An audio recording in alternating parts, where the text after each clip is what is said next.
হযরত গরম দেওয়ান সাল্লাল্লাহু আলাইহি ওয়াসাল্লাম। আজকে আমাদের গন্তব্য হযরত গরম দেওয়ান সাল্লাল্লাহু আলাইহি সাল্লামের মাজার। চলুন এই মাজারের বিষয়ে এই মাজারের খাদেমের কাছ থেকে আগে কিছু ইনফরমেশন জানা যাক। আসসালামু আলাইকুম। ওয়ালাইকুম সালাম। এই মাজারের খাদেম আপনি? জি, আপনার নাম কি? আমার নাম মোহাম্মদ আব্দুল হোসেন। এই মাজারটা আপনি কতদিন যাবত পরিচালনা করতেছেন? বহুদিন বহুদিন ধইরা। এই জায়গায় কি আপনি শুধু একলাই আছেন? একলাই আছি, কমিটি আছে। কমিটিও আছে, মানে বর্তমানে মানে আপনি একলাই মানে এই মাজারটা পরিচালনা করতেছেন? পরিচালনা করতেছি। ও। আর এই মাজারটা তৈরি করা হয়েছে কবে, কিছু ইনফরমেশন দিতে পারবেন?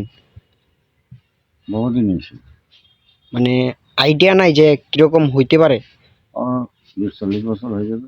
20-40 বছর হইব। এই জায়গার স্থানীয় মানুষের সাথে কথা বলে এবং খাদেমের সাথে কথা বলে আমরা জানতে পারলাম এই মাজারটি নাকি গায়েবী।